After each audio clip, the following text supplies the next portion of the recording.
you all for coming. This is so exciting. Thanks to Pam. She just stepped out, but as you can see, she has fabulous workspaces for all kinds of people, whether you're service-based or product-based, she's got a space for you. So thank you, Pam.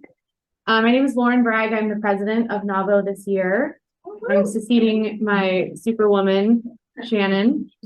I'm her Batgirl, she's Superwoman. But I guess we maybe flipped now. I prefer to think of myself as the queen. Okay, I'm the princess. Yeah. So my mom and I, this is my mom, Pamela, and my mom and I run the Feng Shui Collective. So we do in-home and in-person and in-business Feng Shui consultations. So if you're curious about making your space feel delicious, you should probably check in with us. And I just want to bring up my gal Tamar here. Okay. Tamar is our membership director this year, and we are in the midst of our fall membership drive. Should I bring my note card? Bring your. I didn't even ask her to speak, and she already came with a note card. So, welcome, Tamar. We're so lucky to have you, and we want everyone to be a member of NAWBO because this group is amazing. There's lots of opportunities to speak and present and I'm going to give it over to you. Oh, okay. Yeah, I thought we were doing this to end, but I'm happy we're kicking it off. And then we're going to do a quick intro of everyone so y'all know. Yes. Hello, welcome. My name is Tamar. I am so excited. I just joined NAWBO myself and I jumped right in. And I'm now board of directors. Now officially part of the board of directors as the membership chair. So if you want to join our membership, I'm going to tell you about it. Speak to me. Yes. She knows all the things. So right now our membership drive basically means that you get $45 off of the initiation fee. So it means it's $100 to join. It's like $39 a month. And we do charge a small fee for events like this just to cover the wine and the drinks and to get some of our amazing local people involved. All tax write-offable, and then you meet people like this and you never want to like not know. So consider it if you're not a member. Yeah. Yes, absolutely. Okay. So let's open it up. Okay. Do you have more words? I just wanted to say real quick, just a couple more words. I have like just a couple of things. Girl. So why should you join? Why could you join? Right? For community, for connection, for networking and growing your business, increasing your visibility, and just being a part of something bigger. We are a huge advocacy association. So advocacy is a huge arm of what NAWBO does. And we started off in 1975. And we do have somebody working on the nation and for the state and nationwide to help women just be able to do more things in business. So we're here, we have education online, we have master classes, we have courses, and then we have these amazing in-person events, and we're going to be learning tonight. I'm so excited. But yeah, those are some of the main reasons why. And if you are considering it, you can absolutely speak to me. And I'm happy to meet with you guys online too, like do a little coffee chat for 15 minutes if you want to connect, or if you've recently joined and want to maximize your membership and connect with somebody personally, I can also do that with you and support you on how to really leverage your membership with us. There's so much. Yeah. There's a lot. So anywho, just wanted to share. I love it, Tamara. Thank you, Lauren. Yeah. Okay. So let's just go around the room. We'll start. Let's go front row and then we'll go back row this way. Just a minute or two, who you are, what your business is, so that these gals can learn how to support us best. Okay. Let's start with you, Marcy. Okay, my name is Marcy Bro, and I'm a personal branding photographer. So what that means is I do photography for people that want to market themselves. And I'm actually located in San Diego because you're going to meet another branding photographer that's welcome to you. So it just really, it's all about taking photos that you can use to market yourself and attract that ideal client. That's the whole process. And it never hurts to have a little hair and makeup and talk about clothes and get feeling beautiful. So that's what I do. Thanks for having me. Yes. Hi, everyone. My name is Pamela, and I am one of the principals of the Feng Shui Collective. We started our business as the other principal. The way she looks P, capital P principal. We connected with our partnership in 2019. We do in-home Feng Shui consultations. We do business consultations. over COVID, we did virtual workshops, and we love to do workshops and professional development. We've done professional development for a lot of companies who want to give a little something extra to their staff for employee retention and morale, those kinds of things. So our primary focus of the workshops is creating a calm and productive workspace or office space in your home. We've also done distance learning workshops for mothers and fathers who are working from home. So that's it. We have a lot of fun working together. It's a lot of fun. I'm grateful each and every day. Take a turn. I did my thing. I'm good. It's all you. I'm Marie Sue Parsons, just tripped over my purse. And I sell real estate in Santa Barbara. I've been doing that since 1977. And I too partnered with my daughter since 2006. So she does all the techie part of our business because I'm very old school. I like my documents to paper. She's got everything online. But we have this different way of working. And I'm now working with a lot of clients. Kids, I sold them their homes 40 years ago, and now I'm selling their kids their properties, which is really, really fun. And then my 40 year ago clients are now moving to assisted living places, so I'm listing their houses. So it's a great business. Highly recommend, and I already see 2 people that I could really incorporate into things that I could do. So, Yes, that would be amazing. great.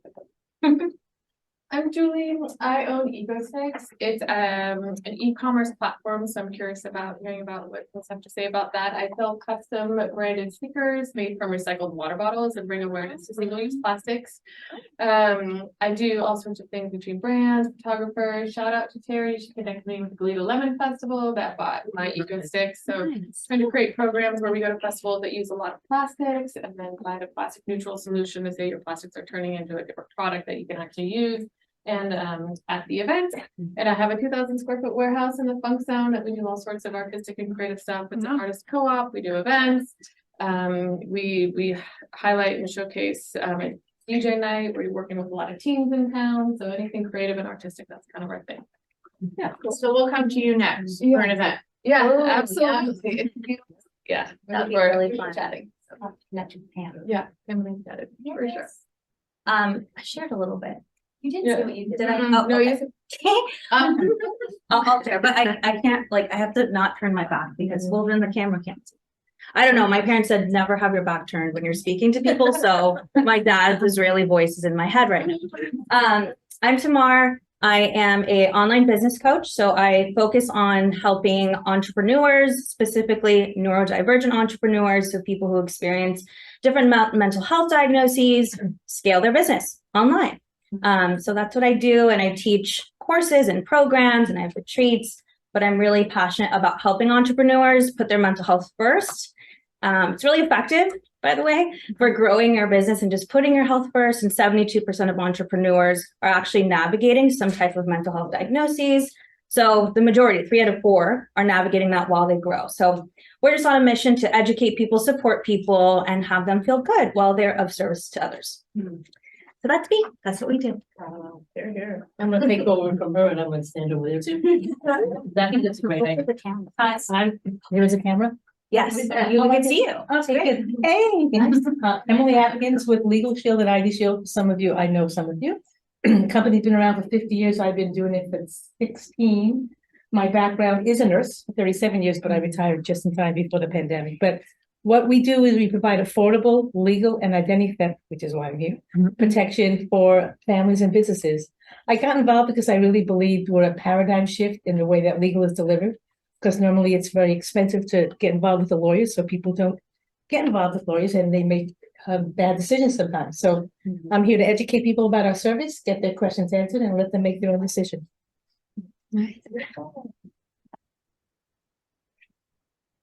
I'm Tracy Beard. I'm the Executive Director of the Solving Chamber of Commerce. I'm also here as an EDC advisor. I've been an advisor for 5 years. And many of you know me from the Women's Festival. So that's who I am. And I have, I like to make women supportive in business and make them understand what we can do to help at EDC. And I got involved because I saw women struggling in the business community on a financial level, on every level when you go through the checklist. And I think we're able to help, we're able to sit down. We have a great team in Santa Barbara County. We've increased our footprint majorly since the pandemic and prior to the pandemic. And we work together as a good team. And one of my team over here, but we have another team that works with you to help out. So I think that's what we're able to do and talk about how we can help your business and do EDC or we. Thank you. Thank you.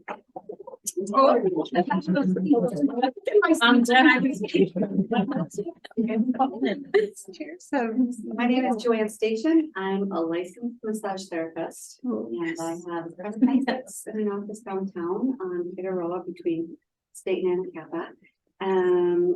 My biggest clientele is female.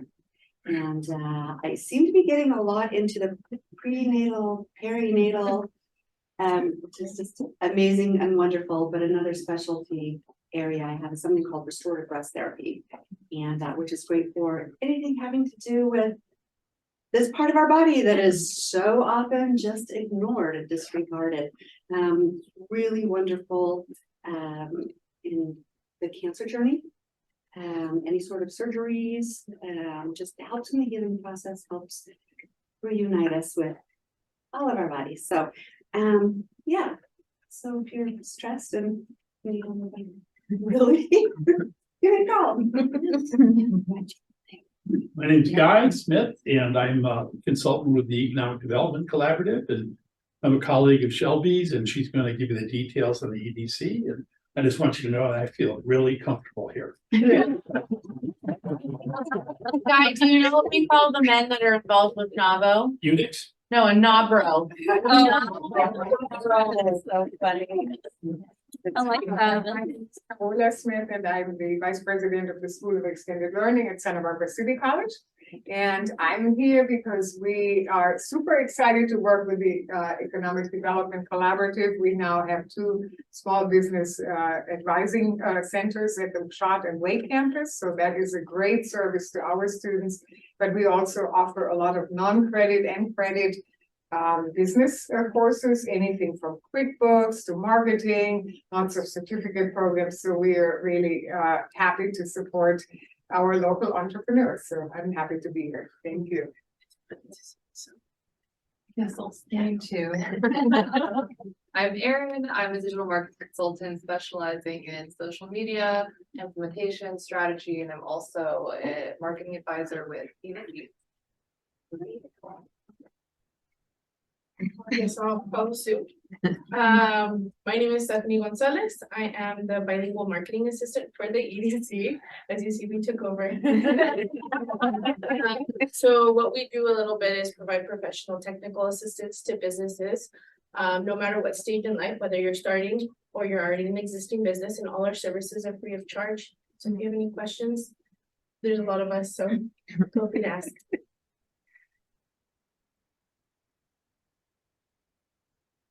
My name is Stacey Daniels. I do not own my own business. I am here as a guest of Mary Jean. I have been taking care of my mother-in-law for the last 5 years. So I am out on a journey to find employment and to finally figure out what I want to be when I grow up. Kids are grown and married, out of the house. Mother-in-law is now in a home. So I decided to come out with Mary Jean and network with women. I have a background in office administration and banking for over 15 years. Geez, 15 years. I also have a passion for horses. I have 3 horses for dogs. I love my animals. I have a background in like bookkeeping, office management. So I have a big, diverse background in many things. I'm not afraid to take on anything new either. So just kind of out here networking, looking for what my next thing's gonna be. I am Dr. Mary Jean Biel, and I am a leadership coach.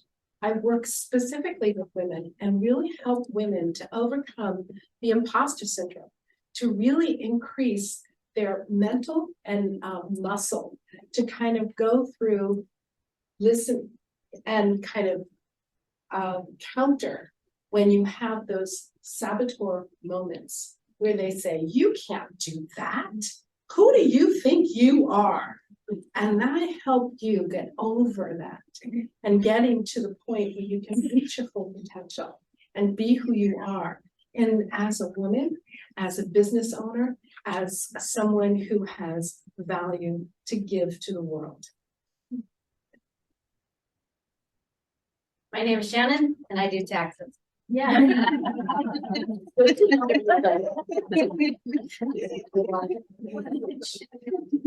Terry Coffey McDuffie, I'm the owner of Santa Barbara Women's Self-Defense. I empower women and young ladies especially.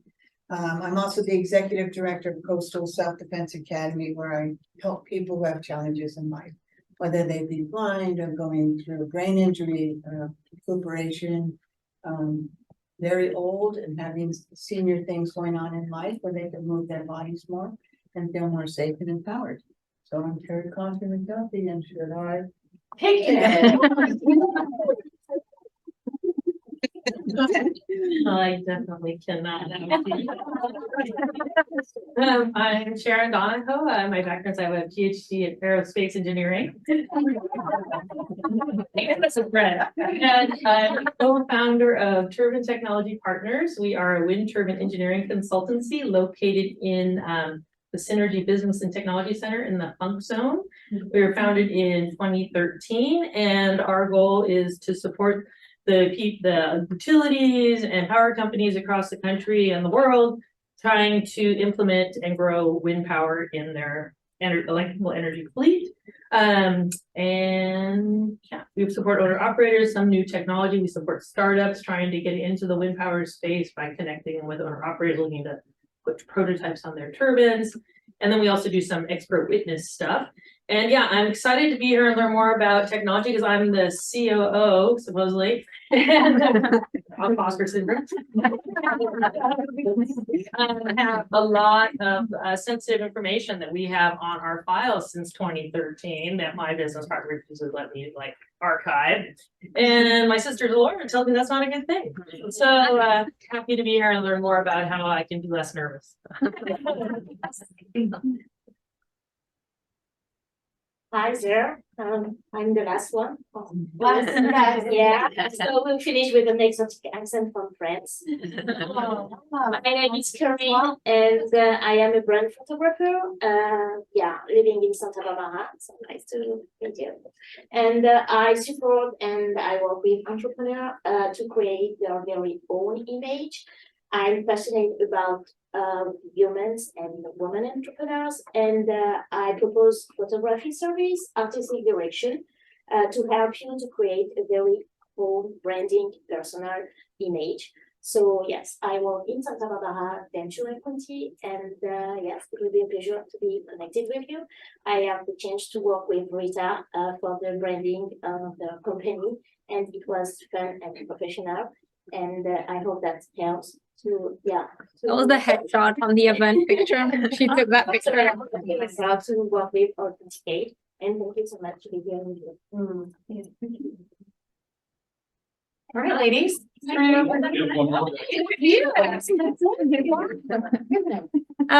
everyone. I'm Shelby Arthur, and I am here supporting the Economic Development Collaborative and help organize this panel with NAWBO, with Pam and Mary Jean and Guy, who had a hand in it also. The EDC, if you don't know about the EDC, they are a private nonprofit that has been serving the South Central Coast since the 90s. So they've been around a long time helping communities in Ventura County and now Santa Barbara County with economic development initiatives, including hosting the Small Business Development Center. The Small Business Development Center is part of a federal program. It is funded through the SBA, which is how they are able to provide no-cost business advice.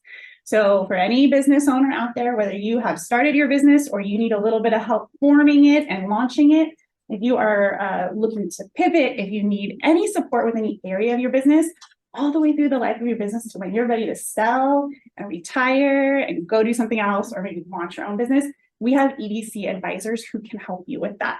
Again, it's no cost to you. It's, we always actually say, if you already paid your taxes last year, you probably already paid for it. So we do have some folks in the room who are some of our business advisors that you've met.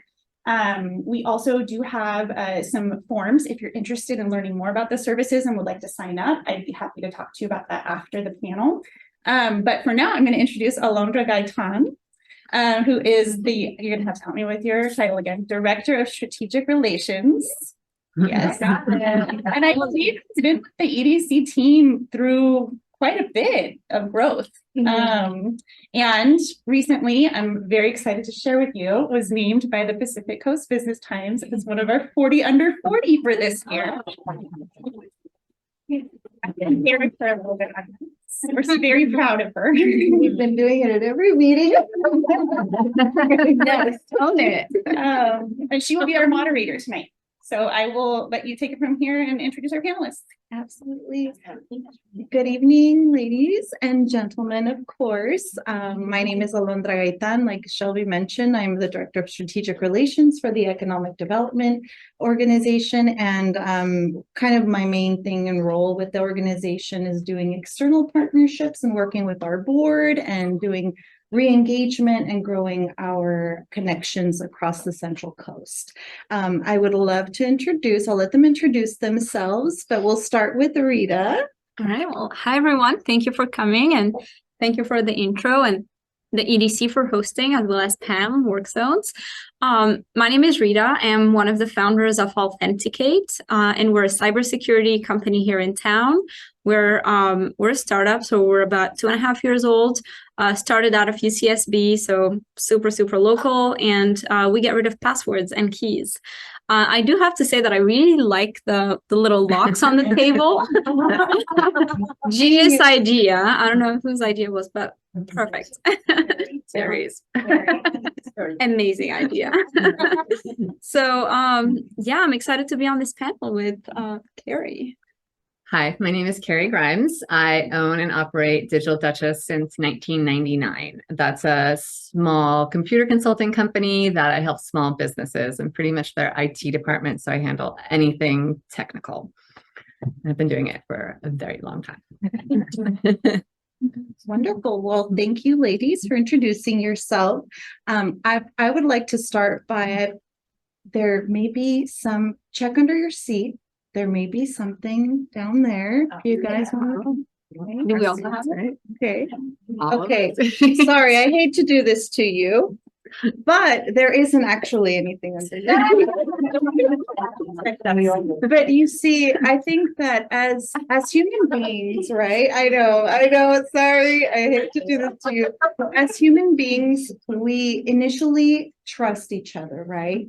You go online, somebody greets you on WhatsApp, or somebody says hello on Instagram. You follow the thread and you continue going with it. And we always think that we see the best in every human and no one's going to fool us or cause us harm, right? And so I'm very excited to hear what they have to say about cybersecurity, because as you know, we go through our phones, we start going into this little web and we trust every little thing. Oh, here you can link your Amazon account to it. You can link your PayPal. And so I'm excited to hear kind of how we can be safe as we're moving on with technology, because it's here to stay.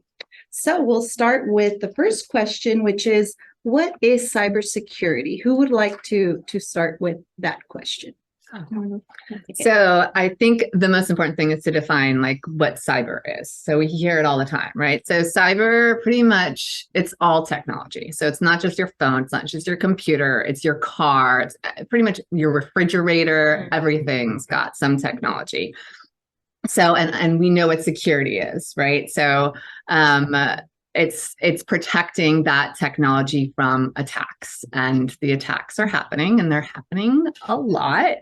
So it's important for you to be aware of what's going on in order to really protect yourself. It's similar to having a house and knowing what type of neighborhood you live in and how to fully protect yourself from attacking.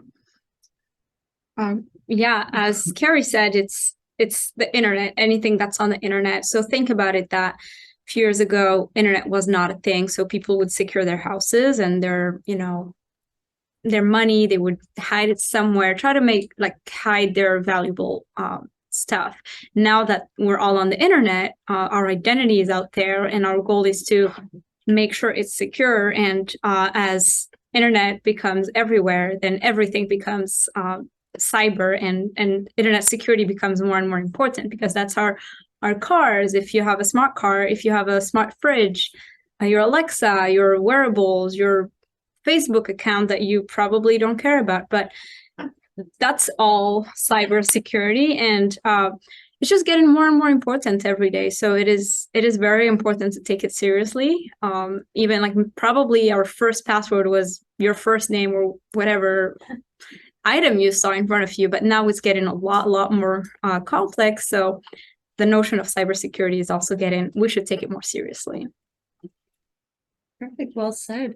And also our children, right? I mean, they have the ability to grab your phone. Back in the day, you used to be able to just put them in the room and keep them there, right? And now they want to stay in the room, right, by themselves and have the tablet next to them. So it's also in business, but also our kids and our families, right? What do you believe is really important for business owners to know? What would you say? Maybe Rita, if you could give me a quick rundown of what you think are the key. Yeah, first of all, I get it. It's a topic that can be intimidating and scary. So I'm not gonna, try to scare everyone or put a lot of things out there. But I think there's some basics that we can all agree that everyone should know. First, like, what is a phishing attack, for example? A phishing with PH is, I think, for me, that's the first one that everyone should know. It's when you get an email that looks like it's coming from your business partner or your boss or your daughter, and then you click on it and it's like, hey, Carrie, give me a call, or like, click this link. It's very urgent. They put urgency on it. Like, hey, I'm stuck somewhere. I don't have my wallet. Can you click this link and Venmo me really quickly? You click on that link, ask you to log in. Of course, you're in a hurry, so you just give away that password. You type it. You think you're logged in. That page looks exactly like a Chase or any bank or Venmo or any other website, so you trust it. But later on, you don't realize it, but you just gave up your password to someone, a hacker.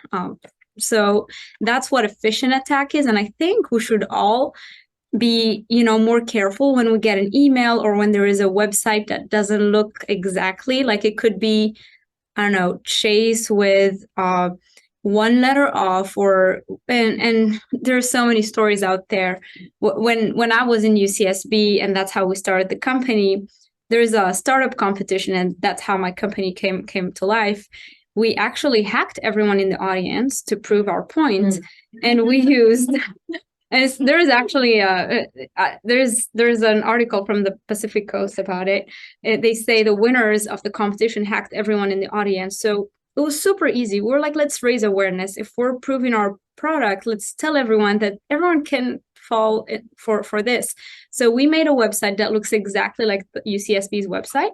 It was the Trusted Peer. We added thetrustedpeer.com. Looked exactly like trustedpeer.com. Everyone got the email from the organizers, clicked, gave up their passwords. We stopped them after the fourth character and said, hold on, you just got phished, and we Authenticate got your back. We tried to educate them and explain what it was. But this is just an example of a very simple phishing attack. So whenever you get an email, make sure it's actually your friend or partner, or give them a call. Hey, Carrie, is that you? Are you actually stuck in the subway or need something? Most of the time, it's probably just someone else. Look at the email sender. That's typically a really good one. If you see that the sender is abcd011@gmail.com, no, don't click that link. Or just some very simple reflexes that can save you most of the times. Or really be careful. The websites, look at the link, look at the URL. If it has a lock next to it, says HTTPS, maybe trust that website a little bit more than if it doesn't. But even then, attacks can be very sophisticated. So there is little things that I think every business owner should know. One of them is phishing attacks, looking at the senders of the URL, making sure it's not a spoofed website. I think this would be my top one. But how did you think? No, it's definitely great information. And I have stories of my own of clients that got attacked in that way. Phishing, where a hacker spent time on it was a financial advisor. They spent time on their website. They pulled their logo. They looked at all the employees. They sent an email pretending to be one of the financial advisors saying, please wire me or update the routing number for the paycheck. And the employees were like, yeah, no problem. We're going to, push this through. And it went to like 5 or 6 different desks before it was like flagged. And it was like, wait a minute, like this. So it's important. It's called social engineering. And social engineering is that there's no system that can protect you from yourself, right? So it's like no virus protection is going to be like, no, this is off if you're engaging. So it's really the awareness, and you just being here is huge. That means you're aware of it. So like it's happening and being a little suspect of things that arrive on your desk and making sure that they're valid. Because unfortunately the statistics are kind of scary as far as like every second, and it's in the millions. And unfortunately, there's not a lot of resolution as well. So there's not like a task team that comes in and, saves the day and, don't worry about it. Kind of like when you have credit card fraud. Oh, call the credit card company. They'll handle it. Like you have this happen to you, and it's like, who you call? Like, how do you bounce back from that? So I feel like just being here right now is a huge step in the right direction, because you're raising that awareness, that mindfulness. Yeah, I will just add to that something real quick, is they always say that the human is always the weakest link in the company's security. So no matter how secure you are, social engineering will, like to Kerry's point, just make sure the humans know what they're doing. Yeah. So training employees, if you have employees, is essential. This same financial advisor now has spoofs. So they've hired someone to send out spoofs to like test the employees. So now the employees know that like they're getting tested. So they're a lot more aware, because that happened. And it could have been disastrous. So And it happens to the best of us, right? We have a local partner who their actual financial person received an email from the CEO saying, hey, can you please go to Vaughn's and buy, I think it was like $5,000 worth of Visa cards, and leave them mail them or something to, I don't know how that situation happened, but she came into the office and she said, oh, hello, good morning. And he said, did you get the cards? And she's like, what cards? What do you mean? What are you talking about? And they completely lost all that money. And this is somebody that's actually very close to our organization. So and that happened twice. So it's very important to be able to train the staff and yourself to make sure that, you're not a victim of social engineering. That's a new term that I just learned. So thank you guys. We actually receive those emails all the time. Every employee has received it at least once. And what we do is we laugh first. We send a screenshot and we laugh. And then we print them and we put them in our bathroom. We call it the wall of shame. And we just have a bunch of emails. Like, it's ridiculous. We're a security company, but we're constantly targeted because I don't know why. They really think we're gonna fall for it, but it's just really funny. We have a full wall of funny emails of, hey, give me a call. I need $1,000 or some very similar situations. Yeah, definitely. And I know we're talking about hackers, right?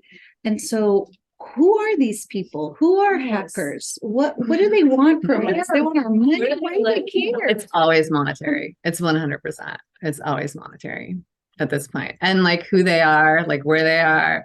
I mean, there's that whole dark web, right? So it's like, you don't even have to be programmer now to execute ransomware. You literally just can pay for a kit and know nothing about it and Yeah, just like can buy execute it and have, a crypto account and then just watch the money roll in. Yeah. I do have to say that sometimes they don't care about the money. They just like the adrenaline and the fun of it. My co-founder is a hacker, and that's how the company started. He could have gone to jail for what he was doing. He was very deep in it, and then changed and became a white hat hacker. You probably hear sometimes they say black hat and white hat. So he became a white hat, worked for the government for 10 years, hacking their most secure systems. And he was like, wow, I can make money instead of like risking jail. This is much better. So then he changed it, went to MIT, got his PhD from UCSB, and that's where I met him. So his life totally changed, but he gets so much fun from hacking systems, and all of his friends are the same. So when I go to conferences, I hear all these talks, they get so much like adrenaline rush. Now they're all doing it for a good cause. They're not, but it's just really funny to hear all the stories they have, and they're comparing the kits online, what you were talking about. I was once at a lunch table, and there one of them pulled a little device. It's called the Dolphin. And what it does is you can take it to any smart device, like probably this TV and camera, and it will mess with it. Just press some buttons, and then we'll have funny things on the TV. Why? They're not making any money of it. It's just fun for them. They're like having fun, and it's just scary. Like it's really scary. Like someone can have, like, it's one thing when it's a camera or like an Alexa device that you can mess up with, but it's another thing when it's a pacemaker that hackers can play with, and like someone can lose their lives, which it's also, it has been done before. Like they ransomware hospitals because of pacemakers. So it can get really dark really quickly. That's true. Yeah. Carrie, what are some of the tips that you think are preventative that you recommend to some of your clients? Yeah. So number one is backup. Like you can never have too many backups, like cloud backup, local backup. You can recover from anything if you have a backup. I had a client who got ransomware. Everything was encrypted. We were able to get back up and running within 24 hours because of the backup. We were able to like rebuild the server. If you don't have a backup, then it's like drunk driving. It's like, eventually it's going to get you, and you'll, never, and it was staggering. We were talking about how few small businesses recover from a cyber attack. And it's like 60% don't, because of what it involves rebuilding your business, the files that, so number one is definitely backup. Number two, I say, who's hosting your website and who's hosting your email, because it's not just the computer systems that you have that you're in charge of, but who are you paying to host your important information? So do you have a free AOL email address, or are you paying Google for like a Google Workspace? That's a huge difference. I had a client who his Yahoo account got hacked, and it was very similar. He went through his emails as hacker. He saw correspondence with one of his clients that had open invoices. He contacted these clients from this man's email, so they thought it was legitimate, and he was out $15,000. And it's now like legal because, they're saying, we paid you, like that's, so it's really important that you align yourself with companies that you trust and you feel secure. And then the third is hardware and software applications, obviously encryption and password encryption and authentication. So I think that is where the third would lie, but backup is always number one. Like, multiple backups. I'd say my third one is my favorite, but I might be biased. Yeah. I agree with her. I mean, these are all great advice. I would say if it feels weird, don't do it. Call to double check. Like if it's a little bit suspicious, call and make sure, like, yes, even though like in this case, it was coming from the right email address, right? So if they had called in and asked, hey, do you really want this 50,000? Would have saved that money. I would also say, make sure you do at least upgrade your security. So if your password is like it, first of all, passwords are not secure. That's why I have a shirt that says your password's weak, but well, that's really next level. But I think first thing is really don't use the same password for everything. I know most of you hate this because it's easy to use one password for everything. I would do that too. I might do that too. But it's just the easiest way to put all of your eggs in the same basket. And if you have the ability, most websites today, they ask you enable multi-factor authentication. If that word is scary, just Google it and try to just get one sentence to understand it, because there's so many information out there that we don't need to know. Like it's such, like this industry uses so many terms that are like horribly complicated and difficult. So what it means, multi-factor authentication, is that one thing is not enough to open the door. Give me a second thing. It's typically either something you know, a password or a PIN, something you are, Face ID, fingerprint, and something you have. Sometimes it's either a phone or a USB key, like YubiKeys, or some hardware token. So that's why she said hardware tokens, or like make sure you're using more than one, more than just something you know. Like if you use two, that's good. That's good. So multi-factor authentication, if your Google or any account is telling you, hey, you can enable today multi-factor authentication, please take that minute and enable it, because that will save you later. So comment and a question. I'm in the website hosting business, and I've been in business for 20 years. Backups are key.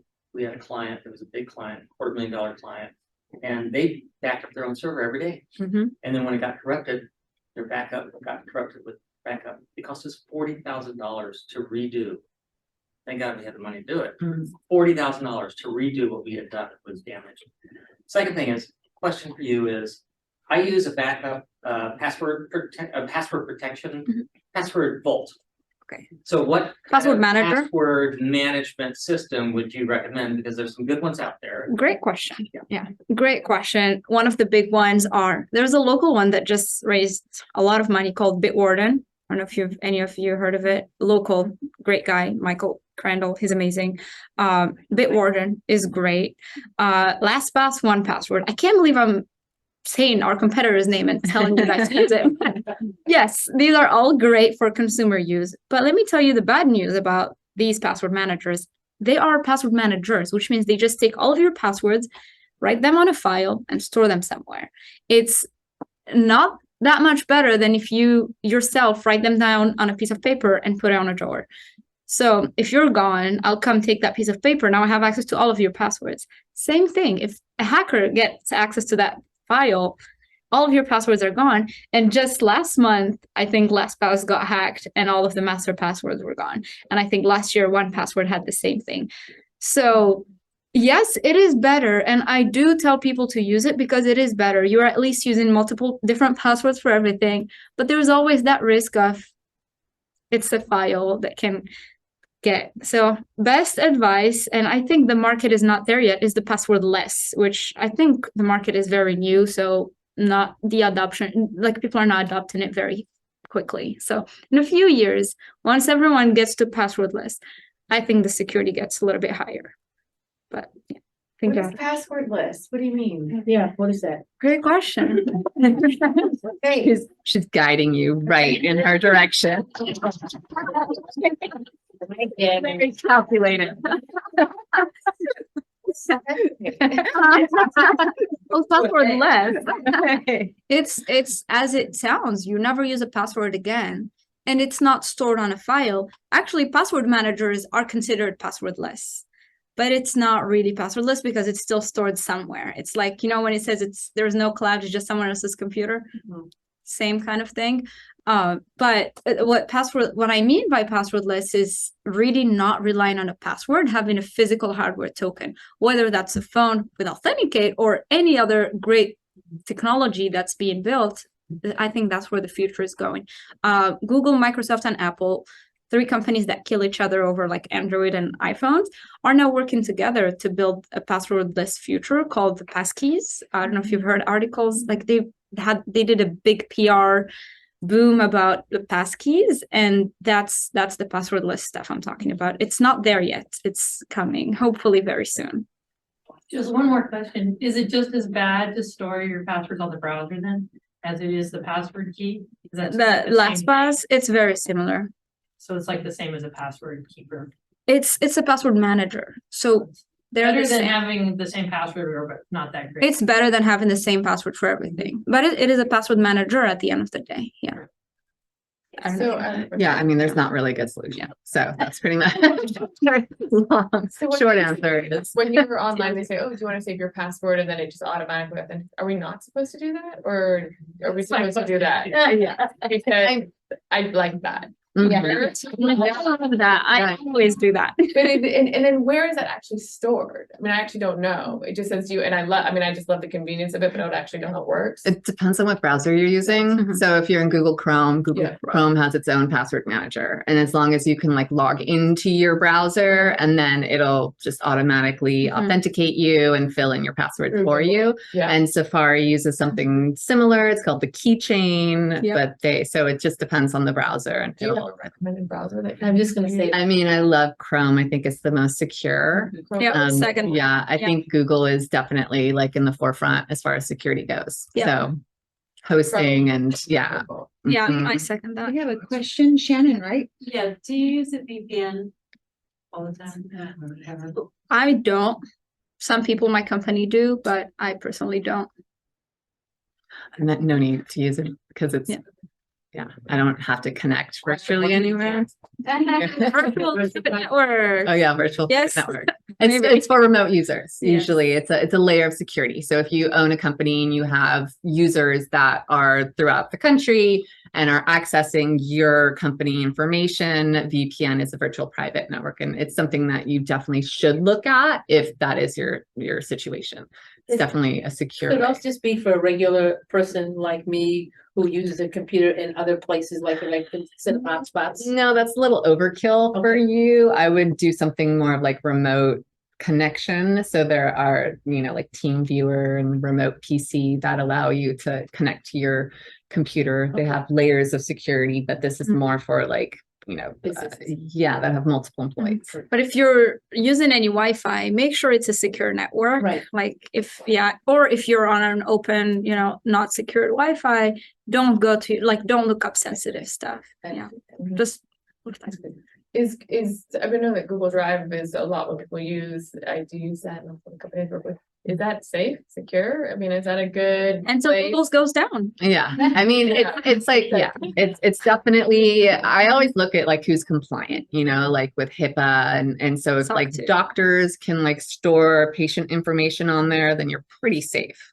So yeah, Google Drive is. And when you say backups, if I put everything on my drive or my Google Drive and in the cloud, that's backed up, right? That's on their cloud. Yep. But a backup, it's if there's only one copy in one place, you don't really have like a backup. So that's not really like I should have a backup of my Google Drive. I mean, ideally, right? Yeah. So what if Google, like you said, what if Google goes down? It's like, it's probably not going to happen. Betting on them. But it's not that much to actually have an external hard drive with those documents stored somewhere, in a drawer somewhere, every once in a while to back it up.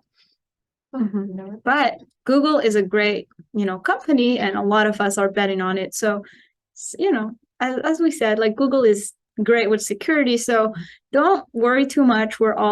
Most of us are betting on Google, but if Google goes down, everything's like all of our documents that are not backed up are gone. And it's also like if you're running the free Google, or are you paying like Google Workspace? Because that's the other thing. Like the free, okay, that's great. So you'll get support, and that's the other thing. Like you don't want to have like vital documents and then have no one to contact in case something goes wrong. If like an employee or you mistakenly delete something and you're like, whoops, who do I call? And if you're not paying, then your options are very limited. I have to say something very quick about that. My previous company, we had Google, we let employees sync their Google accounts with their laptops. So someone deleted all the files on their laptops locally, and that deleted everything on the drive. Big mistakes. It was like the person's first week. So nobody got fired. It was a VP position. Nobody got fired. But the only way they could recover it was they contacted Google. So Google support. So if you're paying, they'll have your back a little bit more. If you're free, they don't care. So it's not that expensive, but it's worth, I don't know, $10, $9 a month. Yeah. It's worth it. $6. Yeah, per user. We're getting a bad deal apparently. I had a question. So I've been getting this message in my passwords that I have a compromised reused password. It's appeared in data leak, which puts this account at high risk of compromise. This is on like a lot of accounts. It says you should change your password immediately. I probably have hundreds of accounts. How can I have a unique password for each and every account? So it's not necessarily having a unique one, but so we were talking about the dark web earlier. So what that is telling you is that your information was found in that dark web. So hackers can buy that information, and it's letting you know whatever password you used, that it might be good for you to change that. I would like concentrate on the websites that are the most important as far as like banking, or, you know, if there's anything that you store your credit card information, if it's something like, oh, it's a newsletter and there's no real personal information, then maybe like put that, you know, on the back burner. But if it's a password that you use to access sensitive information that might have, you know, financials, then for sure change it.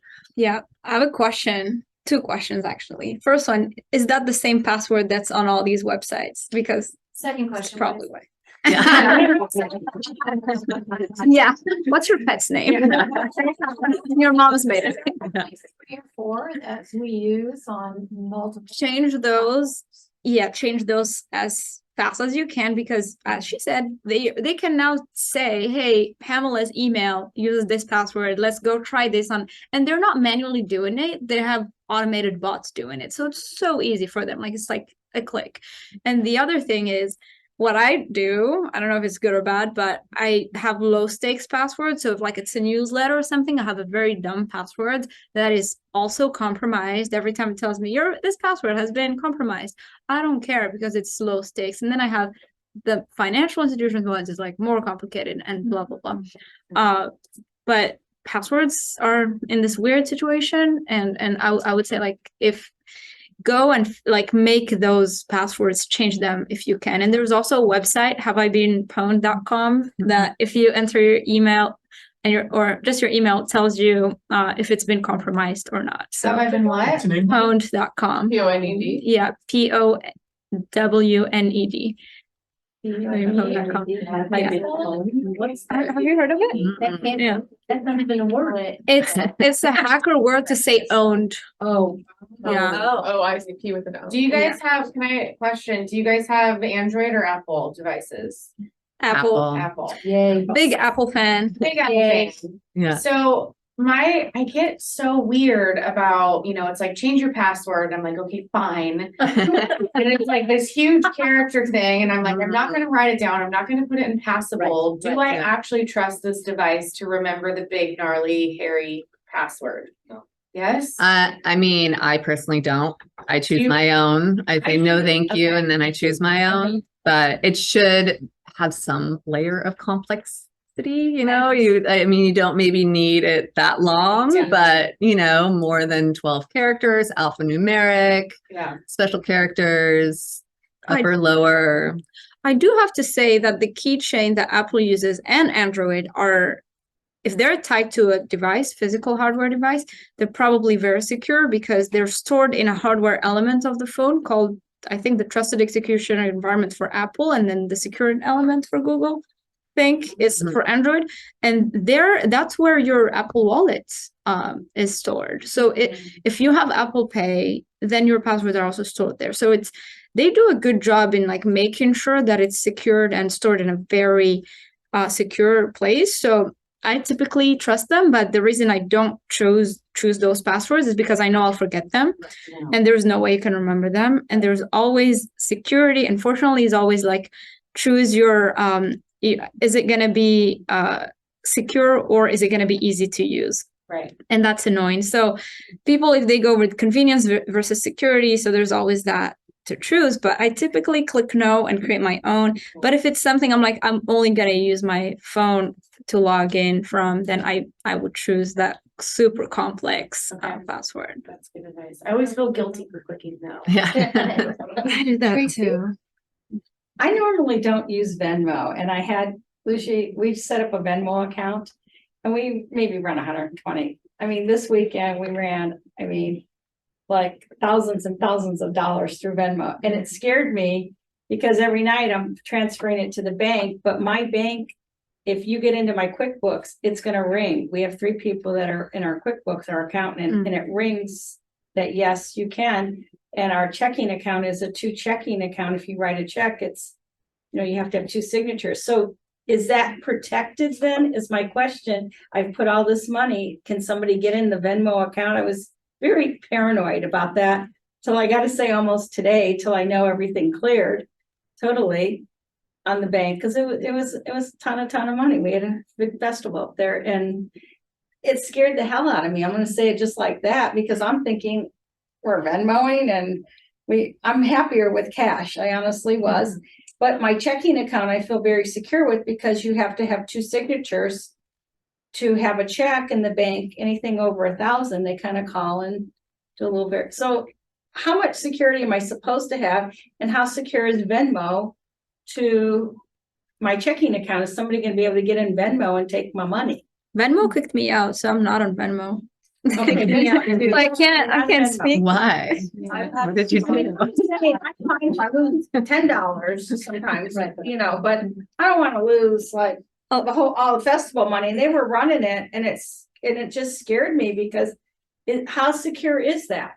Can you explain that now, even though you don't use it? I personally don't know how secure is Venmo because I haven't used it in years. Well, Zelle, yes, through your No. financial institute. So that's a little bit different. And I believe PayPal just bought Venmo. Yeah. So PayPal is also a very large financial institute. So it's kind of asking like, how secure is Bank of America?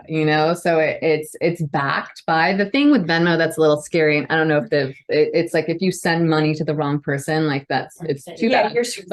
Yeah. Yes. So that is scary. But I would say they're as secure as any other financial institute that's transferring information and money. But you didn't answer the question. If I have my checking account and it's a 2 signature account, nobody gets in it, but can they get in the actual? Well, they're depositing. So They're it's like it's not a bi-directional transaction, right? Right. So they're just depositing in, which doesn't require any signature. You're initiating that. I've never put anything too much. I don't even do on my telephone. And it's just, I feel like I've set myself up now. Right. That I'm not comfortable with. It's a little easy. Yeah. I'm hearing that. And I thought everybody was working under that did it, I noticed. Yeah. Yeah, it's almost a requirement. I think the one way to test it is take someone else's phone and try to log into your Venmo account. If it's just email password, it's a little too easy sketch. Like if I can log in, if they send you an email and say, hey, verify this email, it's a little bit more secure. If they send you a text to your phone, it's also a little bit more secure.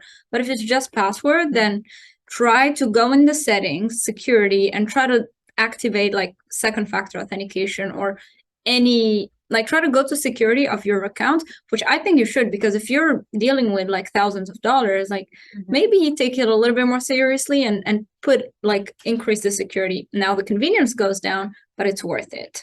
It's kind of like your checking account, you have 2 people. That's like kind of multiple factor authentication. It's literally 2 signatures.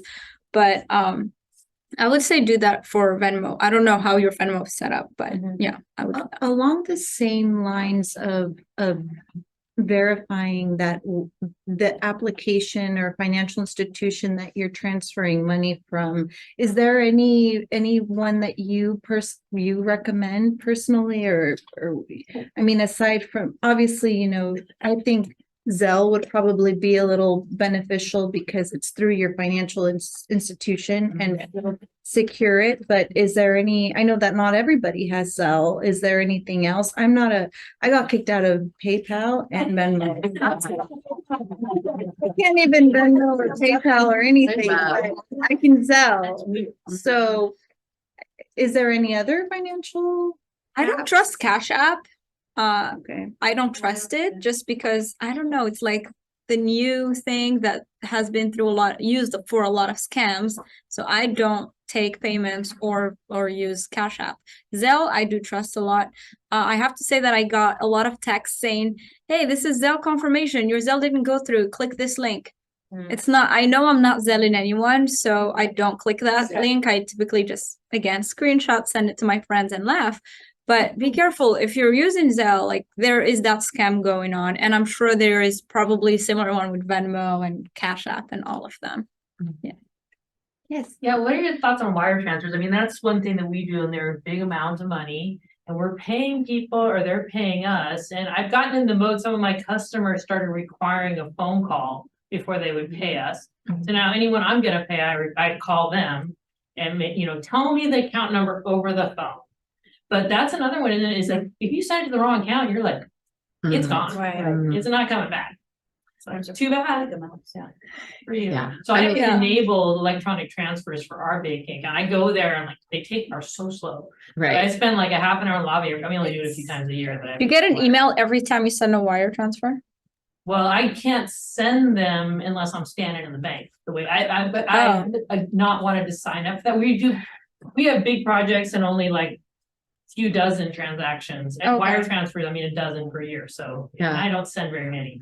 But I'm pretty paranoid about that because I did from one of our vendors get an email, please update our payment information. And how do they get the exact same email address as the company? So do they hack into their system in order to do that? If you hit reply, it usually shows a different email address, or like the client that I was speaking. So that was for price of admission right there. Because I'm like, so I recognize that because I'm like, did Susan send me this note telling me to update her banking information? Yeah, hit reply. You'll see it. And about the wire, I feel like just establishing it sounds more like a banking issue. Like if you have a really good relationship with your bank, that's something like I've dealt with clients where they literally will like not process a wire that I've executed because they're like, wait a minute, we need to verify.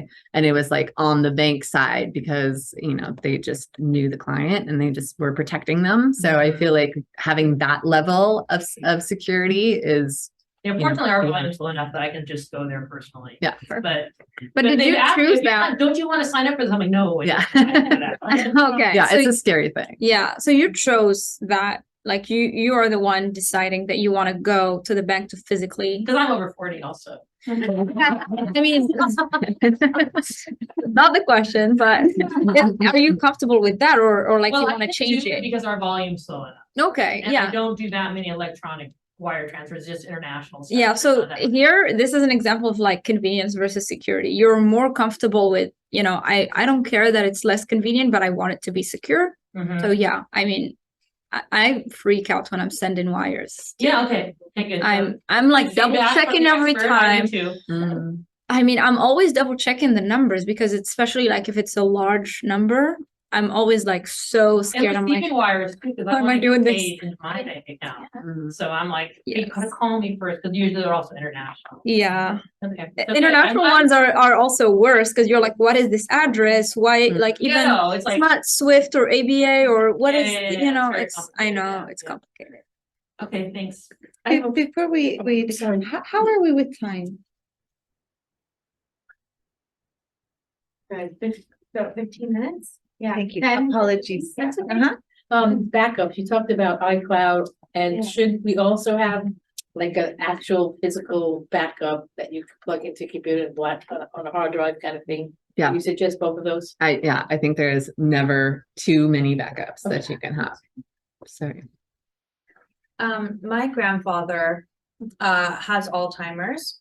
And he has gotten himself in a little bit of trouble with some hackers who keep emailing him and My father has tried so many ways to try to mitigate and minimize my grandpa just answering every call and giving his password away and I mean, it's really terrible. They're calling him, they're emailing him.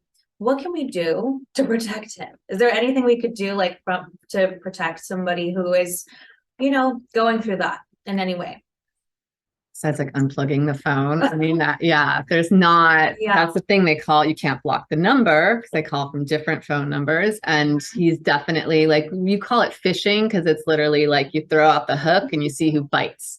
So he's bit. And so now they're like, we've got him on the line and we're not going to let him go. So, unfortunately, I don't know, but if he has Alzheimer's, it's hard because it's like he's not capable of really understanding. You gotta lock him out of his own. Yeah. I know, it's just really quick, rapid, you can do something. You can turn on multi-factor authentication with the phone, and that phone number could be your dad's. What is it, a landline? Right.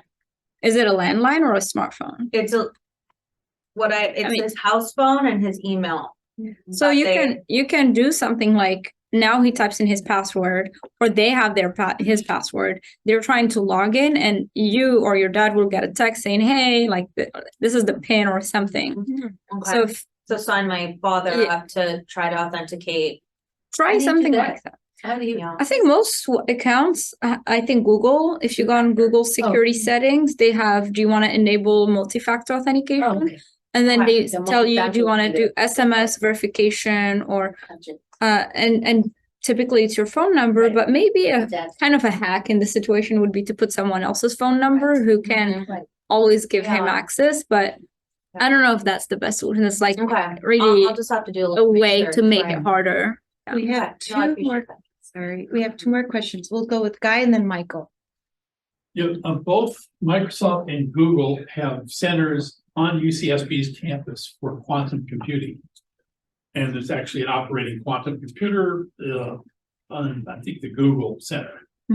And quantum computing is maybe 5 to 10 years out, but it's going to change everything. And apparently passwords will be useless with quantum computing. I just want to know if you have any thoughts on this. Passwordless. Passwordless authentication. That's why Google, Microsoft, and Apple are building the passwordless world, and us.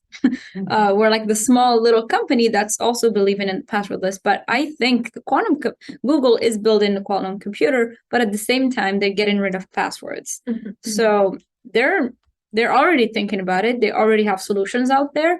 And I hope that in a few years, their solutions will be like the passwordless solutions, whatever that the winner is going to be. I hope it's going to be adopted. I just really hope it's going to come before the quantum computer. But yeah. Michael?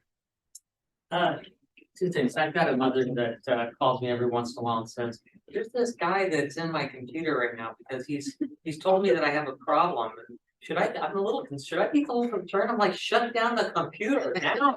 Right? Still know that. She's called me a couple times. So I would say, if you have a loved one or a friend that you're not sure can discern the difference, just tell them that you will be their lifeline. If they're not sure, then they should call you before they click, right? Call you.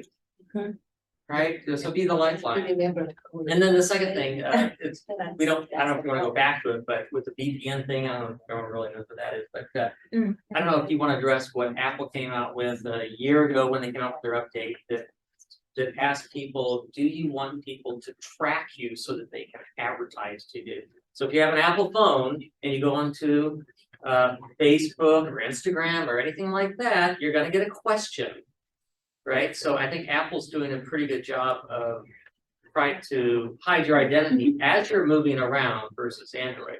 So I don't know if you guys want to make any comment on that. What do you mean the question? So that when you download an app, the app can track you. So you get asked, right, when you open the app, if you want to share location. Yeah. Yeah, you want to share your location as you're moving around. Oh yeah.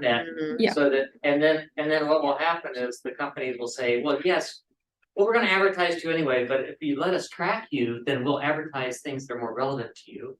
I'm not seeing that, but I see it all the time, but Yes. Apple is doing it. I actually went through all of my apps and I stopped share location. I have Yes. a bazillion apps, literally just sat there and don't sell me anything. Everyone's trying to sell me something. I don't, it's just change it on your general setting. So like what happened to Facebook, like their huge revenue for they had a great way to advertise on Facebook. It was very inexpensive. You could really target market because they knew everything and all of us were doing. They had all these data points, right? And then as soon as this came out, they went from like 100% down to like 20%. They lost huge revenues in advertising because now they can no longer track what we were all doing. Because everyone was saying, no, I don't want you to track me. Yeah, geo-tracking. I mean, you know what's funny? When I have a flight somewhere, I start getting ads about that city. I'm not even there yet. It's because it's synced to my Google Calendar. Who knows, I'll be in Denver next week. So it's like, try this cycling bar in Denver. I'm like, how do they even know? So it's In Alexa. Target. Yeah, of course. So cookies, so every time I go onto a website, I go in, they say, check, I said, no, I go. Delicious. And I manage my cookies, what? Delicious cookies. No, I manage and I make sure only this stuff, is that the right thing to be doing? Yeah. Yeah, some cookies are essential. Yeah, I just, the essential and like- everything else, but it takes a little time, but every single time I do it, because I don't want to. Yeah, you can't block them all. No, But you can't block there's, Yes, some good. yeah, same thing. Yeah, if it's a website that I don't want them to get my stuff, I'm like disable cookies. If it's like a competitor's website or something. But if it's useful, I just allow cookies. There's also browsers like Chrome has an incognito tab. So there's also, When you go for airline tickets, always include. Yeah, right. Save that money. Shelby? Well, I was just gonna point out that, California has passed the California Consumer Protection Act. European Union has the GDPR. So as consumers, we have a right to say, don't track me, right? But you have to go through some websites, you have to go through a huge process to turn it off.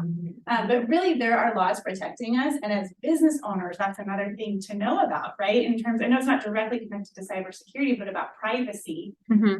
So that is something to think about from your business owner perspective also, is like, how are you collecting data? How long are you saving the information about your consumers and your customers? Where are you saving it? There's a lot of regulation around that with certain client bases now. So that is another piece to look into, especially if you are, susceptible to some kind of cyber attack that sort of amplifies the concern for clients. So if you can tell them, hey, we don't share your information with anyone and be protected. Like, we value your information so much that we are protecting it on a secured server, and you can share that information. I think you, as a business owner, then you win some more modicum of trust from your clients and your customers. So I don't know if you have anything you wanted to add to the privacy piece of business ownership and how that connects to cybersecurity. I think it's very important to be compliant. The Californian one is newer than the GDPR. So if you deal with sensitive data from your clients, make sure you're compliant, because it's no joke. They're gonna be taking it more and more seriously. One important thing is, because it's only California now, if you have employees in other states, they can't look at that data. So that's also a piece of the compliance. Make sure you're using workarounds, or I'm not going to say that, but make sure you're compliant. If they're in another state, and it's really mandatory for them to look at that data, try to stay compliant. I don't know, use a virtual machine or something for them to, it's just make sure you're compliant, because I think it can be really expensive later on. But yeah, I agree. And so I feel like how you do that is usually aligning yourself with third-party software solutions that are compliant. So if you have an Excel spreadsheet or you're using Outlook for your contacts, that's probably not the greatest solution. You want to look at CRMs or other third-party software solutions that stress that they are compliant. And that would be a good direction. Shannon. And I would just say insurance, like you have, in this day and age, if you're in a certain industry, you have to have cyber insurance. When you say for contact, let's like not storing credit card information or personal information there. Is that what you mean by for not using contact? But as far as like using like Outlook or Excel, I mean, it just depends on what type of industry you are in. I mean, some people don't even want their phone numbers, you know, like much less their credit card information. So it's you kind of have that obligation, and now there are rules that are being put into place for you to have that responsibility. Any personal information. It could be phone number, gender, first name, last name. Any PII is now has to stay within California and can't leave California, and I hope other states are going to follow, but this really started with Europe. And any kind of data you're dealing with, make sure you're compliant or encrypt it and all that stuff that we already know. So as women, we buy a lot, okay? And I'm fearful when I have to put my birth date in, so I always put a fake birth date in. Is that bad? And I know which one I use all the time and that, but I don't put my birth date in my telephone when I buy something. That's fine. I mean, they just want to send you like happy birthday. A lot of people. You put it in and I don't, What the only bad thing is you'll get your Sephora gift in March instead of your actual month. That's fine. I just find it interesting because I don't, they don't need my date of birth, and I don't think they're gonna. Really They're just selling your data. Right. It's not, So that's why I don't put it in correct. But it's also probably smart because, you know, it's probably a good thing. But if you can try to protect it, do it. If you can remember that fake birth date, good. That's I can, Shelby? I was gonna do a shameless plug that we have a great legal compliance business advisor with the SBDC, Erica. Bristol is fantastic. So if that set off any alarm bells in your brain, I think Wanda probably can testify more to Erica, but you have great legal compliance officer. Yeah, she works with a lot of businesses. She actually had a business out of Santa Clarita because she works in the LA region SBDC network. And one of her clients actually is a jewelry commerce business. And the client called us and was mortified, right, with what had happened. They went into their client relationship management system and completely shut their whole company off, and their whole all of their whole supply chain was disrupted. Wow. And they couldn't figure out where the breach came from. So it was very, very scary, because at the end of the day, you always think, oh no, those are things we only see in the news, or, you know, oh, it's fake news, but the sooner or later it can happen to anyone. So, you know, it's really to have resources like the SBDC, you have, you know, contacts here that I'm sure you guys will share some information if people have questions about how to get access to you. There are resources to support you. I have one last question. You know, after COVID, during COVID, we were doing a lot of the touchless menu, QR code here, QR code there. What is your take on the QR codes, and how do we as consumers and as businesses protect ourselves? Because that, you know, you see the little fuzzy image and you're like, this is so weird, but it's so cool. I still have residue from a temporary tattoo of a QR code that I can't get rid of because I had one tattooed to my arm so that people can easily get my info. Yeah, I was at last week. It was great. So obviously she likes you. Love QR code. That's random. I think it's great. I love QR code. I just told Karine earlier, she gave me her business card. I was like, I think you should add a QR code. It's easier. I think they're great. I dislike having them at restaurants because I'm someone who doesn't like to use, I don't like to use my phone when I'm at a restaurant. Like, I just like the human interaction, and most places don't give you, even now they don't give you the menu. And I think it's part of the experience, like looking at the menu. And so at restaurants, I prefer the menu, but I don't see anything bad about QR codes, as long as you're not typing your password after you do that QR code. Funny story, last week when I had the QR code, so the QR code takes you to a Google form where you just put your email. And because I was telling people about what we do and passwords and stuff, someone was typing their passwords. and just gave away their passwords. And then I looked at him, I was like, I just met you and you just typed in your password. I was like, well, I thought that's what you were asking for. And he just gave up his password. I was like, no, please don't do that. Delete, type your email. Because that was like the easiest way for me to get people's contact info. But it's funny how easy people can give their passwords. So again, QR codes are great. As long as you're just looking at something, you're not giving your info, I think. Yeah, true. They're harmless. They're Okay. just kind of like shortcuts. to They're links cute. They're and- here. yeah. They're everywhere. I always have a lot of questions. So CRMs, because you alluded to them. What are the most secure CRMs, or some CRMs better than another? I mean, just question. Might not be- might Use not have the answer. Salesforce. I mean, Salesforce is pretty much the leader in CRM. Sometimes that's a little bit too much for a small business. HubSpot is SMBs. Yeah, I think HubSpot started targeting small and medium businesses for, I don't know, 15 and a half years. And their Salesforce, we use HubSpot because Salesforce is expensive. And also because we got a really big discount on HubSpot. They have a 90% off for women business owners. So And their base version is free. yes, exactly. So they're very small business friendly, but I think they're secure. I mean, it's again all of those things. It's all relative, right? Until HubSpot goes down. Right, exactly. Until they get hacked. Yes. That's what I was thinking of getting. I believe we may have come to an ending here. Would anyone from NAWBO want to close their session today?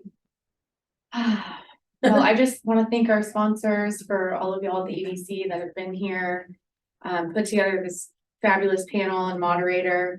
I think I have a lot of questions. I'm feeling really, I don't know, I'm feeling lovely that there's some free resources for all of us with y'all.